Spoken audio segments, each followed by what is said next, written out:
Welcome to Renegade Thinkers Unite, featuring the sharpest minds in marketing, inspirational case histories, and weekly insights you can apply to your business. Find out why top CMOs rank this podcast among their favorites.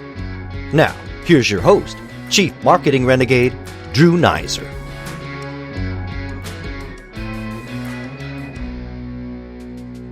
– 2019 will be the year of the employee. Mark my words on this. Here's why. Unemployment, especially for college grads, is likely to stay low. So the battle for talent, both finding them and keeping them, will be savage. And we're talking hand-to-hand combat here, folks. Importantly, finding and keeping employees goes well beyond compensation. Let me give you 3 things to think about. 1, employees want to work for a company they can believe in. If you don't have a purpose, you better get one. 2, if you're going to launch a new product or marketing initiative and your employees aren't behind it, forget about it. It's not going to happen. It's not going to succeed. And 3, employees are your most cost-effective and, other than current customers, your most persuasive communicators. So for CMOs, the implication should be clear. Don't leave internal communications just to HR. Don't underinvest in internal communications while you overinvest in acquisition. Do make sure you treat your employees as one of your core target audiences, and as such, craft a measurable game plan.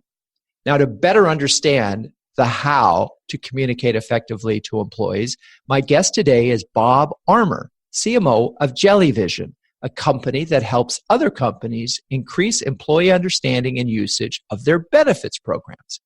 So, Bob, welcome to Renegade Thinkers Unite. Thanks, Drew. Thanks for having me. So, or maybe I should call you Mr. Bob. I was reading your bio, and there it says it's the first thing in your bio. You taught English in Samoa. Talk a little bit about that. So yes. So after my second year of my first job out of college, where I was a investment banking financial analyst, so I was working like crazy. I was planning on going to graduate school, and somebody said, why don't you go and do a year of service because you've been working your butt off, and why don't you give back? So I did. And I went to Notre Dame, and they pointed me at a bunch of programs. This was one of them, and I had the opportunity to go teach English and math and reading, as well as coach baseball and basketball at Marist Brothers High School in Pago, American Samoa. Yes, that's the proper pronunciation of that. So yeah, I had a blast. It was great. Learned a lot. Very humbling, and it's kind of made me in some ways. Oh, that's so cool. That's just that's a wonderful story. And I don't suppose that there's any linkage from there to your ongoing search for extraordinary yogurt. There's really no connection there. You did dive deep into my bio. Yes. Oh, well, but so anyway, what is the favorite yogurt at the moment, by the way? Because yes. So Chobani was the one that turned me on to Greek yogurt, and I've gone through multiples, and where I am now is a yogurt called Siggy's. I'm with you. You got it. Low sugar, really great tasting. But yes, I've become kind of a self-proclaimed connoisseur of Greek yogurt. I'm so with you. I was hoping you'd mention Siggy's. They're not a sponsor of the podcast, but it is my yogurt of choice. I've been on that journey with you, and it's been a great discovery. There's not many of us, Drew, that's for sure. Well, now, there's one other thing I couldn't help but laugh at. What is the deal with the one-hit wonders? And I got to say, A Million Miles Away by the Plimsolls. I mean, was that even a hit? Come on, have you listened to it? I did listen to it. It was one of the main songs in Valley Girl, the movie. Oh, okay. I'm sure you saw that. There you go. My wife claims that because I was listening to talk radio when I was in high school that I was stunted in my growth for music appreciation and in the 80s, but whatever. That's hilarious. So at one point, when Renegade was still doing B2B and experiential, we actually worked with Nike, and we helped them produce Run Hit Wonder in New York, which featured, wait for it, Fountains of Wayne. Very good. Yeah, with their Stacy's Mom one-hit wonder. Now, Absolutely. Now, from an all-time standpoint, I have to say that I would go with Tommy Roe's Dizzy but that's not 80s. Or at least for the 80s, maybe Tough Enough. I mean, come on, really? This is a million miles away as the best 80s one-hit wonder? I don't know if Tough Enough would be there. I get a lot of feedback on this from Aha's Take on Me, which is a big 80s hit. Yeah. So it's debatable, but I'll still stick with the Plimsolls on mine. Fine. Okay. All right. So other than going to Samoa, what would you say is the most renegade thing you've done in your career? That probably was it. I was at Merrill Lynch in their investment bank group. I did go to Samoa. Then I went to business school, and then I took a traditional business school job right out of school. Hated that, and then got connected with a friend of mine who was starting a company to sell high-end fitness equipment. And I went and did that, and we built that business up to a nationwide kind of distribution for high-end fitness equipment when fitness equipment wasn't really a big thing in the home. So that was probably the most renegade thing that I've done other than going to Samoa. Got it. All right. And so what would you say is the proudest moment for you as a marketer? So before I came to Jellyvision, I was the chief marketing officer of Guaranteed Rate. And Guaranteed Rate is a Chicago-based mortgage company. It's probably the 8th or 9th largest mortgage company in the U.S. and was not really recognized as a national mortgage company. And we launched a thing called the Ultimate Neighborhood Give Back Challenge. And we involved our spokesperson, Ty Pennington, of home makeover fame. And we found through hundreds of submissions a really great group that was in Waynesville, North Carolina, that was converting an old prison, if you can believe that, into a food pantry and overnight shelter. And we gave them $50,000 and had this massive kind of groundbreaking for them. And it gives me goosebumps still to this day. So it helped with Guaranteed Rate kind of on the national map. And then it made us feel great to be able to help this community do what they needed to do. Very cool. Okay, I'm bouncing around here in the personal ground. But so favorite show on Netflix? I love Black Mirror. Black Mirror. Okay. I watched 2 episodes and then I just put it aside and said, okay, my son's on this and I'm just going to let it go. All right. Favorite app? Do you have an app that you just sort of go to? My favorite app, it's going to sound weird, but my favorite app is the Chicago parking app, which lets you immediately park and pay and then repay when you're out beyond what you paid for. Super useful, super easy, super boring, but it's very practical and it saved me innumerable numbers of tickets. I love it. Okay. And then have you read a book lately that's sort of rocked your world? I read Stephen Ambrose's D-Day, kind of the history of the invasion that turned the course of World War II. And the thing that stuck with me, that kind of rocked my world, was that it's the biggest kind of planned invasion in the history of man, and it fails from a planning perspective, and it was left to these young guys basically on the beach who knew what they had to do and just kind of made it happen on their own, while meanwhile their pals are getting killed and they're trying to avoid bullets along the way. And I look at my job and I'm kind of like, man, I get up pretty easily every day and get to do what I do, and not like they did. So it did rock my world kind of in multiple ways, both in terms of what's the message for the people that you're trying to lead, as well as, appreciate what you can do every day, because it's not that.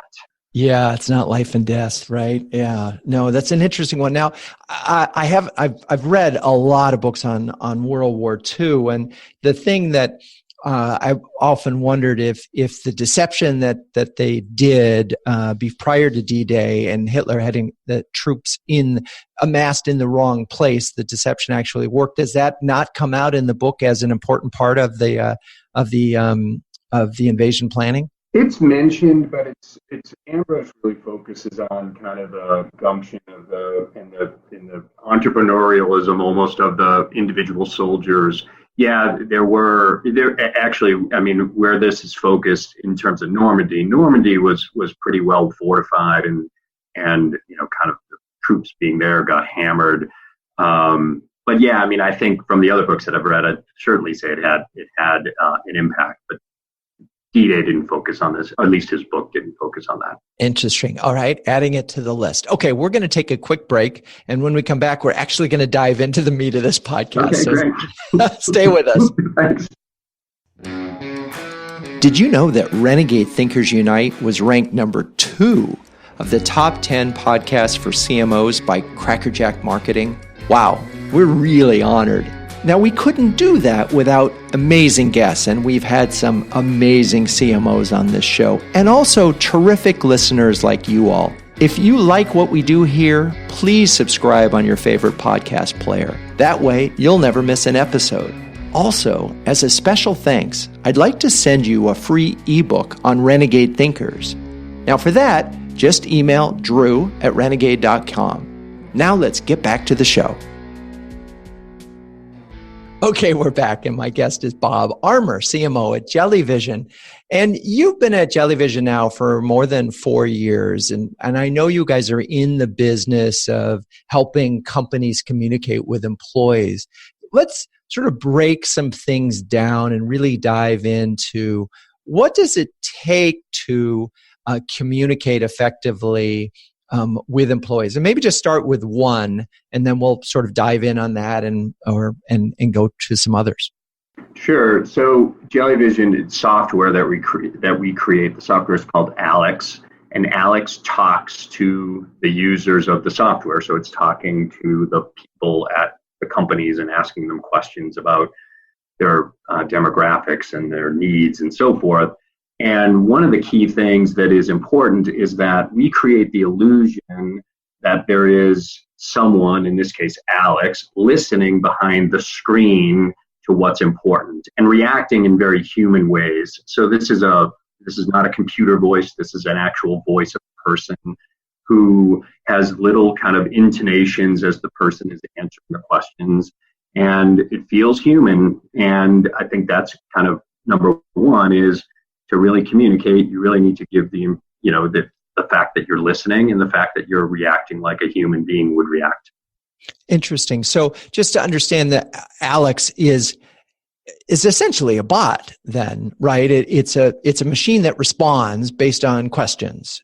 That's right. It's software, so it's pre-written. There's a guided conversation that Alex takes the person through, but depending on how that person answers the questions, the Alex is routing that person to the best possible choice for them, given what they've, kind of provided as their personal information. Right. Okay. Now I remember. I did watch one of the demo video, and we'll link to that in the show notes, because what I liked about it was it had a sort of light touch and sense of humor, but you also got a sense that you were getting to information that would be useful, and that after answering a series of questions, you would get an educated response or a customized, personalized response. And I guess that's the idea. Yeah, no, that's exactly right. I think, part of communicating effectively too is also what Alex does, which is strip away the jargon associated with healthcare and healthcare insurance. It's not like people wake up and are like, wow, I can't wait to really understand my healthcare benefits today, or my 401k, or whatever it is. But they are important aspects of a person's compensation, and they need to, make the right decisions.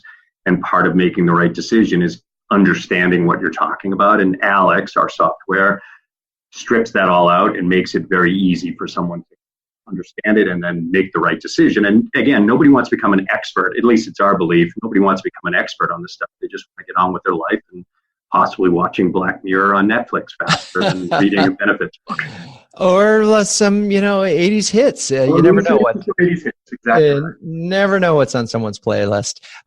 So that's interesting, and I don't want to skip over. Obviously, listening is so important. There's a guided conversation, but you talked about stripping away the jargon. How that's a lot harder to do than people think, and because it really requires having good writers and understanding the language, and then saying, how do we know that? Is that an idiom? What are we thinking about here? Well, you hit the nail on the head. And there's a thing called the curse of knowledge that we all suffer from being experts in whatever we're experts in.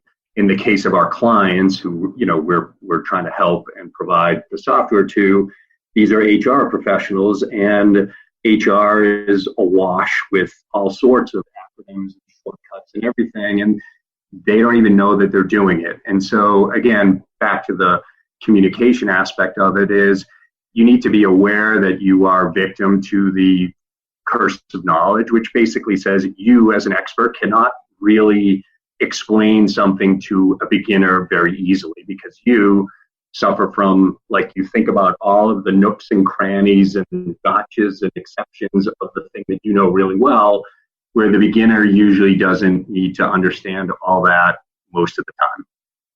That's so funny. Yeah, it's really interesting. Yeah, I just had a flashback to the Einstein biography. I've mentioned this on the show, but I always do this because it helps you remember it. And there's a great story in it where in the Princeton where Einstein lived in his later years, a young girl, like a 10-year-old, knocks on the door and says, Professor Einstein, can you help me with my homework? And he did. and he was able to hear this guy who's trying to solve the most difficult mathematical problem in the world, and he helps this girl with, I don't know whether it was her algebra or whatever, but he obviously was able to explain it to a beginner, and maybe that's why he's a genius. Maybe. Nothing to it at all. Completely irrelevant, but a fun story. Okay, so let's talk about, so you have this app, if you will, this software. How do you work with HR departments to make sure that employees actually see this? I mean, what are some of the ways that you make sure that this gets in front of people? Because there's always the sort of compliance, I can't be bothered to look at this now, and then they end up calling someone or whatever. So you hit the nail on the head sort of on the other side of the thing that's important for us to do when we market and sell Alex is we have to arm and help our clients market it internally to their employees. And there's a ton of resources that we provide to our our buyers of the software to help them market it. So there's pre-written emails and all sorts of collateral for them to market this internally. And then we try to help them with all sorts of content around what is effective communication. And it is about, making sure that you're referencing what's in it for me, for the user, so for the employee. So typically making sure you're in the right thing, or saving the most money, or getting what's right for your family, or something that's a little more important than just, hey, sign up for your benefits kind of thing. So we do spend a lot of time with our clients making sure that they are marketing, our stuff to their employees in the way that's going to get their employees to stand up. And we have, again, Alex gets personified by our employers to their employees in the form of cutouts and all sorts of fun stuff to try to get their attention. But the most important thing is, once somebody uses it, they typically tell their colleagues that, hey, this was a great experience and you should use it because it saved me X amount of dollars, or I was in the wrong plan and I ended up in the right plan, that kind of thing. It's a little sidebar here. What's interesting to me is, my guess is that Jellyvision's customer satisfaction is totally dependent on the usage, the range of usage of the employees at a company. So you have to, in a sense, create a bunch of user enablement products or tools, if you will, to get them to use. It's like you have to market the marketing, although I know Alex is in marketing, it is a service. But so user enablement is a really interesting thing. And we've noticed this with a couple of our clients as well, is it's not enough just to sell it in. If they don't use the software, then they're not going to be happy. And that's two bad things. It's not just that they weren't happy with the product. It's that creates reputational risk. So it's interesting to me, and I would imagine that a lot of your marketing efforts or somebody's efforts go into not just, we can't even call it retention. It's sort of activation, right? You hit the nail on the head. That if a client just buys it and then the employees don't use it, what's the benefit? There is none.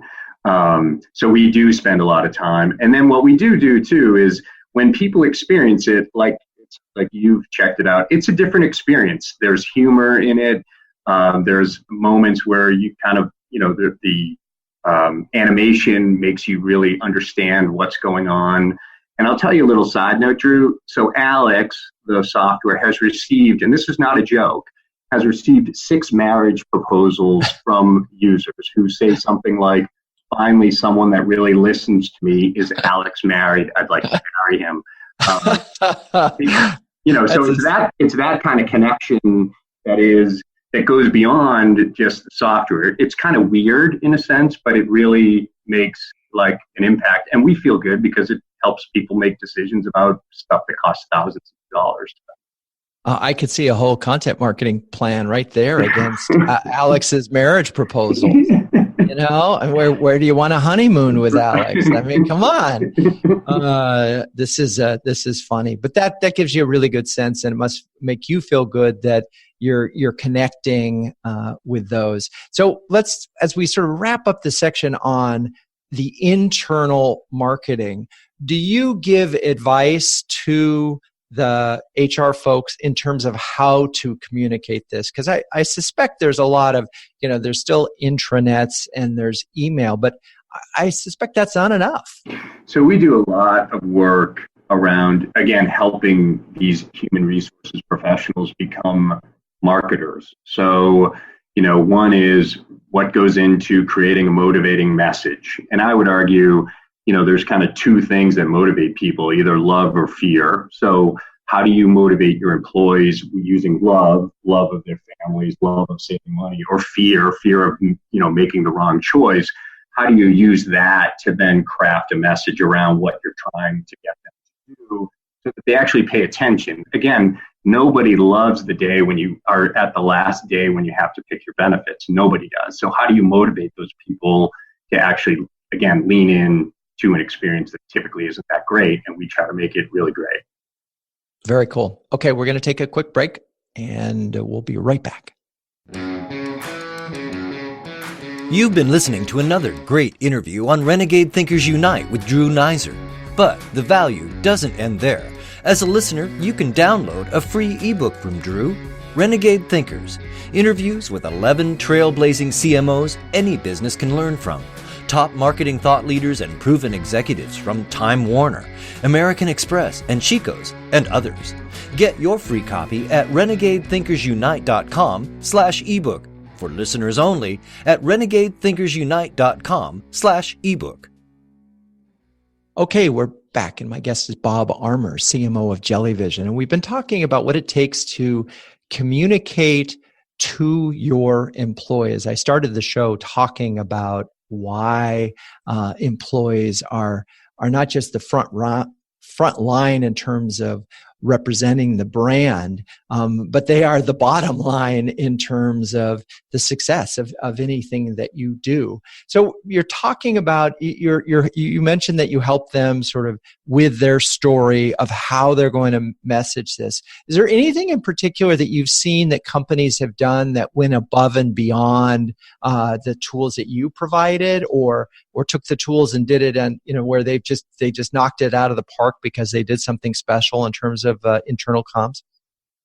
Again, like I'd say, most really good marketers, the people and the companies that we see who have done the best have taken advantage of all channels to market to their employees. So they've gone beyond just the direct mail or email. They've taken it to social marketing, where they've created pages around their event and then marketed there. They've done text-based marketing around their open enrollment for their insurance.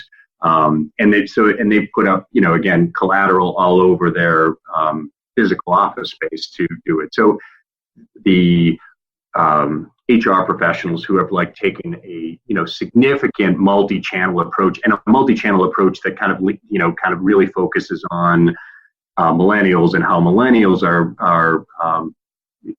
kind of collecting information and sharing it. those are the ones that we see get, even more than 100% of their employees actually using it because they have multiple people coming back, or the same people coming back multiple times. Interesting. So, love that it's sort of this multi-channel program. You mentioned, so the events, they might have a meeting where they bring people in to talk about it and answer questions. That would make sense. SMS, of course, because email isn't enough. Are they using Slack? Are they using some other forms of comms for this? So Slack or any sort of internal messaging is used by, again, I'd say more of the tech-forward companies that use Alex. We have 1,500 different companies that use it. A lot of the technology companies who are messaging to their employees do use Slack and internal messaging because that's how just reaching their employees anyway. So when I noticed on your website, it talked about measurement. And I'm very curious how, because this is really an important part of the pillar. And before we started the show, I mentioned, I'm working on my second book. And one of the things that the book will talk about is if employees are number one channel and customers are number two and prospects are number three, you have to have one metric and then a bunch of metrics. And this one metric, this sort of magical metric, is something that's a great deal of interest to me. A lot of companies have sort of employee satisfaction surveys. How do you advise your clients in terms of a measurement? And do you have some measurements built into your tool, right?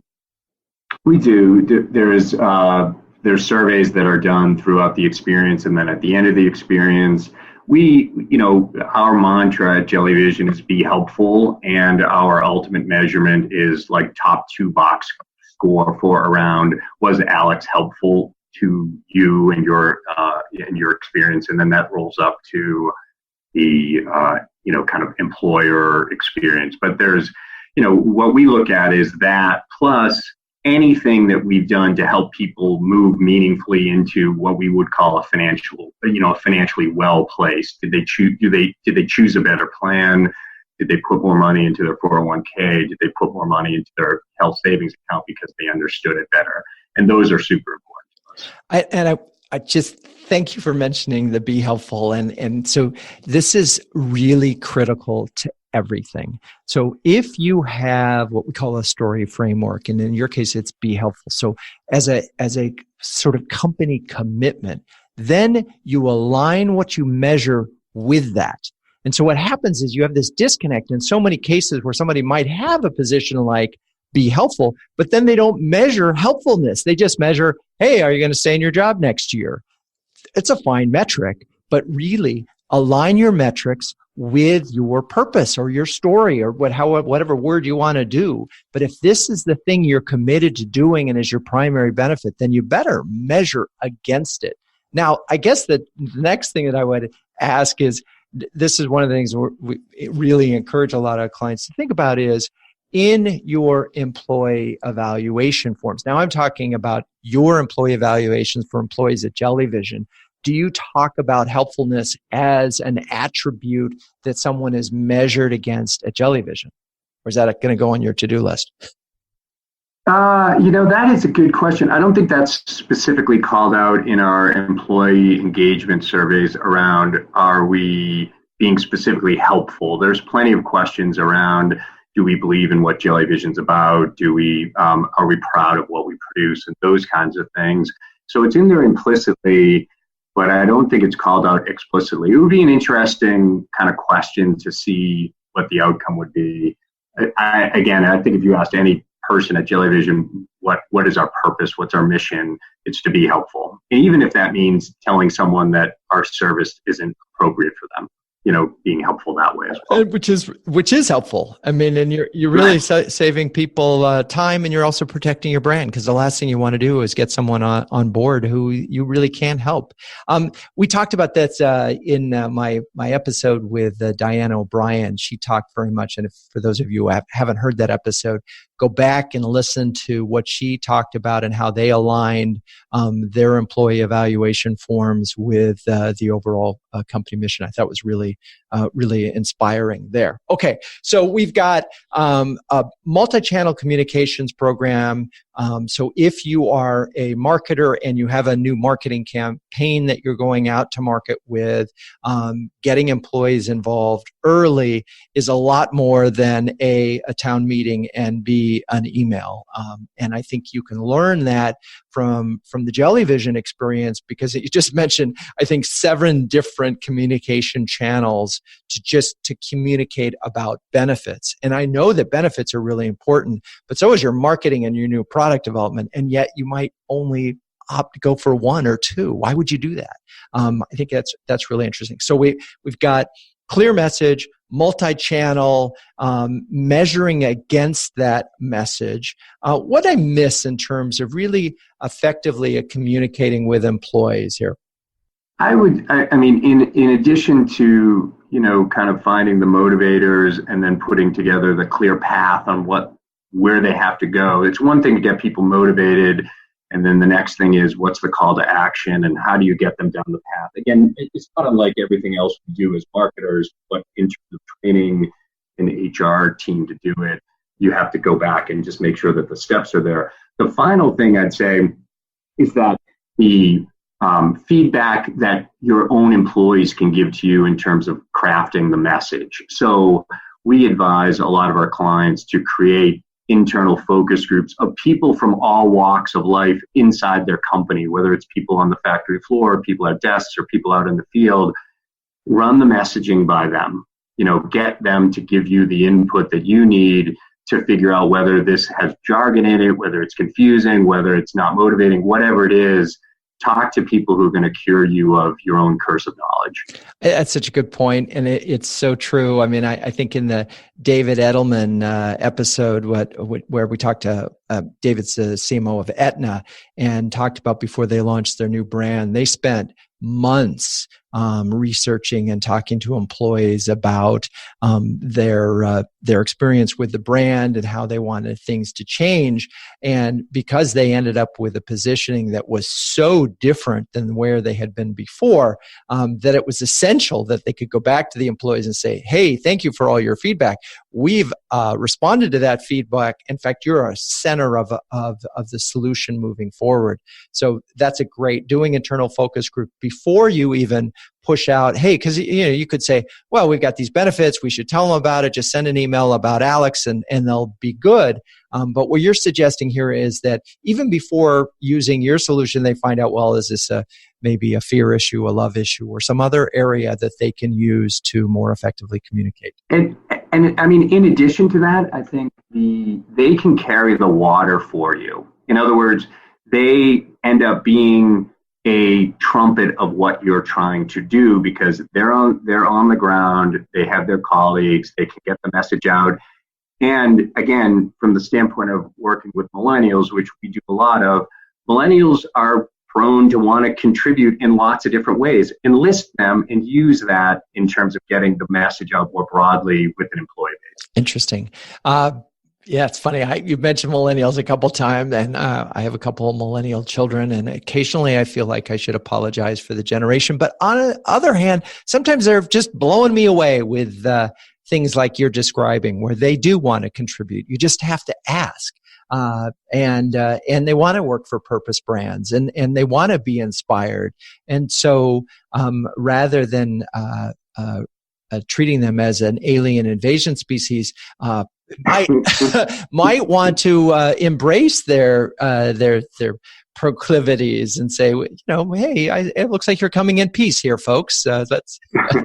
We hire a lot of millennials here at Jellyvision, and I think our CEO says it best. She says, we hire millennials, but we hire fully formed adults, and there's no difference between millennials and fully formed adults if you're recruiting in the right way. There you go, fully formed adults. So now you're with my theory, which is they revert to the mean. It may take longer, but eventually they get there. Okay. So we've talked a lot about employees. Is there one thing that you would say that you definitely don't want to do when you're communicating with your employees?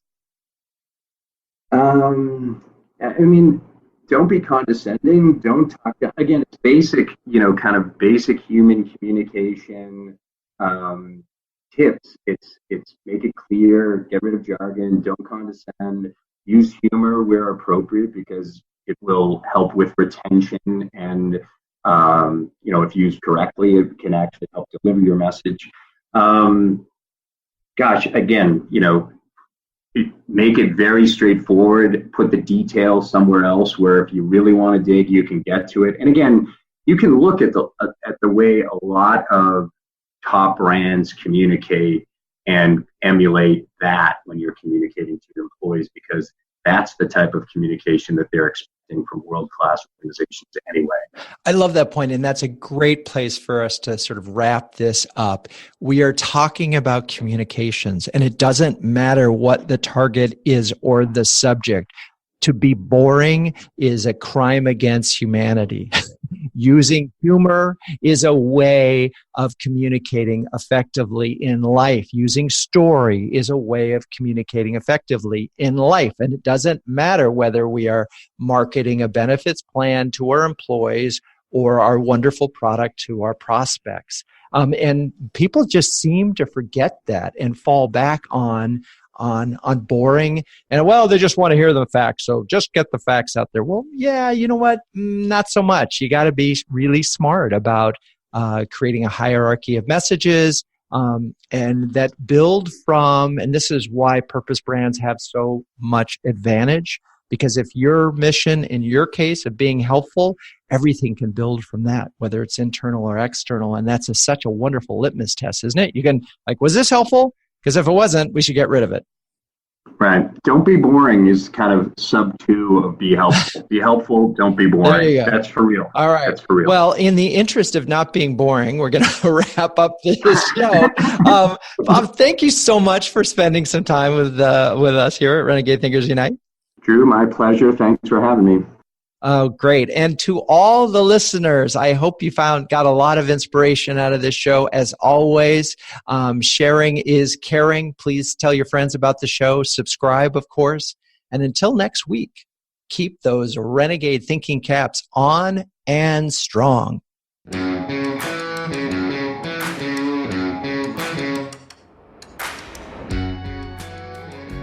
This has been Renegade Thinkers Unite, but it doesn't end there. Just go to renegadethinkersunite.com for more and subscribe to the show. That way, you'll never miss an episode. We'll talk with you next time on Renegade Thinkers Unite.